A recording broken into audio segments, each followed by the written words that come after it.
Oblivion, Chronicles of the End. Prologue, Mercy. The faces stay with you.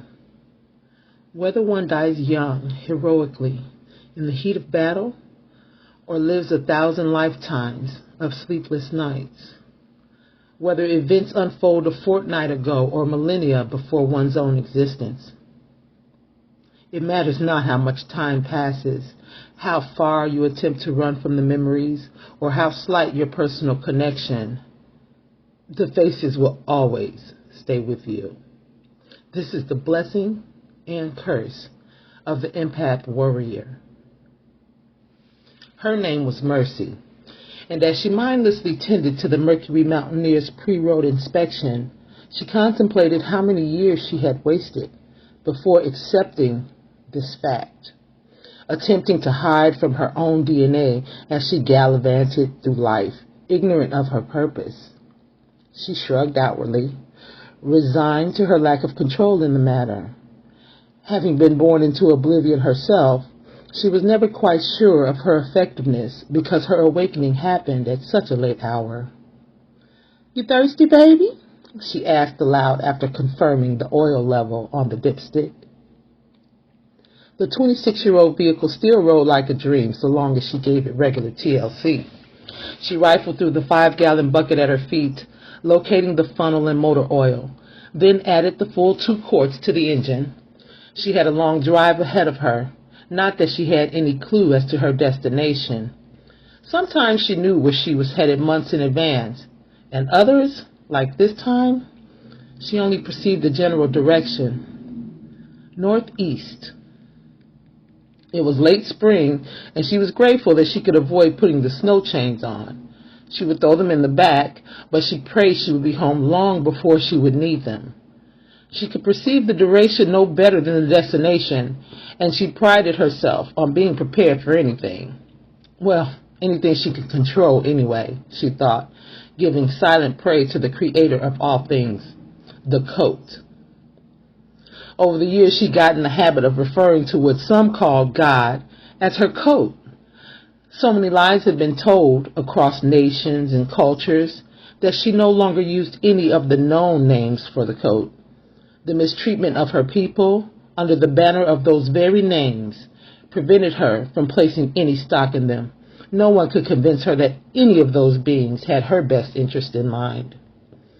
At first, she referred to this energy as the Most High, but that felt too limiting to her spirit. She was acutely aware of this energy all around her, protectively covering her at times, and gently flowing with her at others. There were days when the energy felt fiercely masculine, a restrictive covering, and that felt like armor. It often reminded her of being bundled up in layers before facing the harsh winters of her childhood home. Hence the coat, the creator of all things. Finished topping off the fluids, Mercy wiped her hands and headed inside her small home. It wasn't much, but it was perfect. The drive led from the road 1/4 of a mile through majestic maple and oak trees. The trees densely populated the roadside, but on the surrounding acreage they gave way to sprawling fields of green grass and wildflowers. She loved being home in the summers, when the buzzing bees played the soundtrack for the kaleidoscope of colors. The bluish-gray tint of the cedar siding on the 2-story house was just a shade darker than the sky, and with the myriads of potted flowers surrounding it, the structure blended seamlessly into the landscape. An enclosed porch ran the width of the house on the lower level, the large casement windows of the house illuminating the space with the sun's light without the relentless heat. The upper level, set on the back half of the building, held her Zen patio. It was an extension of her sanctuary, the master bedroom, accessible only via the hidden staircase in the open area of the bottom floor. In the back, the deck led to a state-of-the-art greenhouse she had built. She had created a self-sustaining fortress. Underground barrels collected and filtered rainwater, with an atmospheric water generator as backup. The roof was a fully integrated solar panel that powered everything. Each opening had military-grade shutters to keep anything and anyone unwelcome out. Beneath what appeared to be slab construction from outside was a 10-by-10 bunker equipped with survival supplies for up to 5 years. It seemed like forever since she'd been able to enjoy her home. In her mind's eye, she could see herself, subtly swaying, feet curled beneath her on the padded seat of the porch swing, as she read frivolously in the summer heat, a pitcher of hibiscus tea glistening with condensation. The blueprint had come to her in a dream almost 15 years earlier, and the land about 3 years later. Within 2 years, the house was finished, and the beginning of a new, unfathomable phase of her life began. It started with dreams, vivid, lucid dreams, that left her feeling as though she hadn't slept at all. Dreams where she was being chased by unknown pursuers, attempting to levitate and fly away, but unable to lift more than a few feet above the ground. Sometimes she would be able to get high enough to hide in a tree or on the highest ledge of a 3-story brownstone. Dreams of epic battles with weapons and machinery more suited to a sci-fi movie than the waking world she existed in. Dreams of preparing large amounts of food for survivors of who knew what. She knew only that she was blessed and grateful to be able to feed them. Dreams of lights and symbols spreading across the sky before all that didn't belong there came crashing down to earth. The downtrodden, so familiar with the world shit falling on their heads, they didn't panic or run.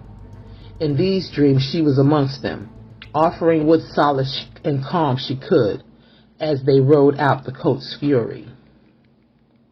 The dreams evolved into movement, an inner knowing of 4 out of the 5 W's: where she needed to be, when she needed to be there, what she would need once she got there, why she was going, and usually how long she would be gone. Mercy never doubted this impetus. She would simply pack up, secure the house, and hit the road in her trusty mountaineer. The who always revealed itself in due time, but this time, nothing, nada, zip. She hoped she at least returned in time to winterize the greenhouse. If not, the coat would have to tend to her babies. Soon, she thought, as she entered the cool interior of the open layout. She walked briskly to the kitchen on her left, quickly surveyed the supplies in her little pink wagon, suppressed the urge to check the switches and appliances one last time, and left with the attached garage. After loading the items into the back, Mercy closed the garage and slid behind the steering wheel with an expectant sigh. Her instincts were screaming that this trip would be different, that an important lesson was ahead of her. But she forced her mind to remain in the present. One of the hardest lessons she'd learned to date was worrying would change nothing. Her purpose was just to be, to speak, and when necessary, to do. She turned the key and the engine turned over with a smooth hum, then purred like a well-fed lion basking in the afternoon sun. She sat there for a moment, contemplating what it was about this jaunt that was niggling in her brain. Winning the lottery had given her a life of financial independence, and she loved traveling. One of the hardest lessons she learned to date was worrying would change nothing. Mercy simply existed and utilized the gifts granted her by the coat. She had been graced with many at birth: intuition, premonition, and healing.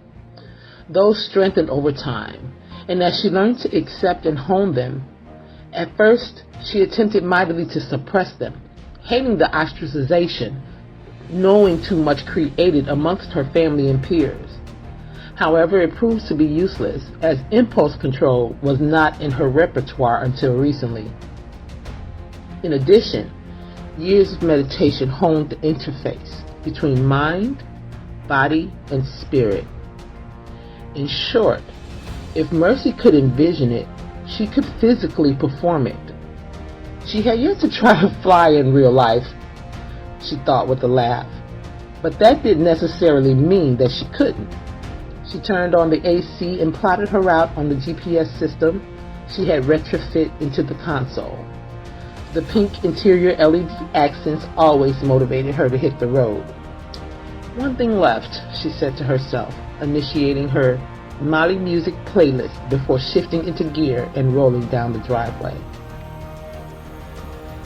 "Goodbye, little house," she said in the rearview mirror, bidding her homestead a fond farewell.